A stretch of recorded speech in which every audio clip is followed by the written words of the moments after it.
السلام عليكم، مرحبا بكم معايا في شهوة من مطبخي. اليوم نشارك معكم هاد الكيكه الحامض. تجي رائعه البنات بصوص الكراميل، تجي زوينه. تنتمنى تجربوها، وإلا نالت الاعجاب ديالكم ما تنسونيش البنات بالاشتراك وتفعيل الجرس باش يوصلكم كل جديد. في المقادير البنات، اول حاجه عندي واحد اناء درت فيه واحد القبيصه الملح، وعندي 3 البيضات يكونوا بدرجات حراره المطبخ. من بعد البنات ضفت لهم واحد نص كاس ديال سكر كلاصي، والحلاوه ديما البنات تتبقى اختياريه.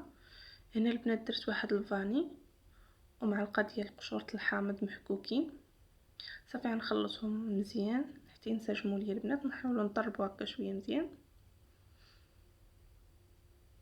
من بعد البنات ضفت واحد الكاس لاروب ديال الزيت، كاس ما عامرش، العبار ديما البنات كما تنقول لكم كاس العنبه.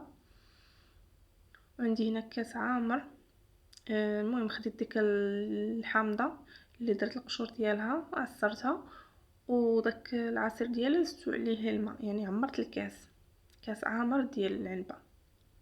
صافي البنات خلطتهم مزيان، وبديت تنضيف الطحين هنا مع واحد 2 خمارات.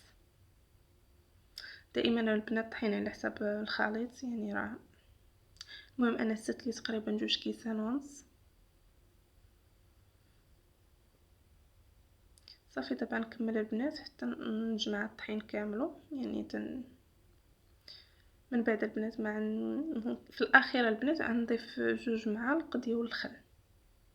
صافي وغنخلطهم، وغنخويها في المول ديالي اللي مدهون بالزيت ومرشوش بالطحين، وغندخلها للفران.